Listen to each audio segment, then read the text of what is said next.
Good morning, everyone, and this is our spell breaker today, and it's about love. And Jesus teaches us that love is appreciation. And there's a thought that's been going through my mind, and the thought is when you love somebody, you take them as your own. And we take them as our own because they are us. We're taught through spiritual practice that we are one and the same. So we're also taught to empathize with what is beautiful and radiant in others. And we do that through appreciation of what they really are. And then we become in the experience of what we truly are. I hope that makes sense. So when we take somebody on as our own, it's not like in a possessive way. We take them on as our own, like we know how they feel. We're in touch with how we feel. And we know what's uplifting, and we know what it feels like to get behind somebody because we know how it feels when somebody gets behind us and lifts us up. And there's no mystery. We're not any different. We all want the same things. It's funny, years ago I had my first brand new car I bought all by myself.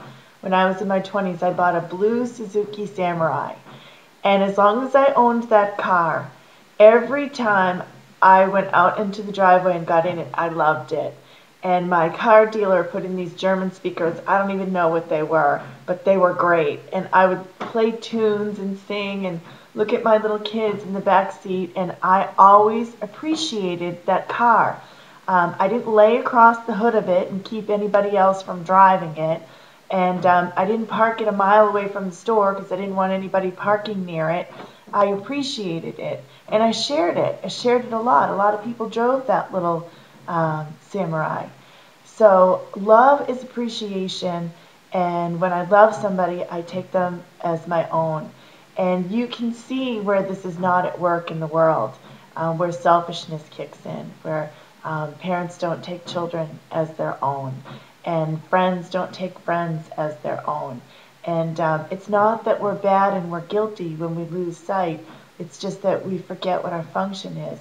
It's not that we don't do other things in the world. We don't cook, we don't work, we don't walk, we don't work out, we don't have a job. We do normal things. But number one is fellows, our fellowship and people that we love. And it's not, obviously not just romance. So when we look at what happens when we don't take people as our own, when we don't take our fellow as our own, we can see that Jesus is onto something when he says, your brother is yourself.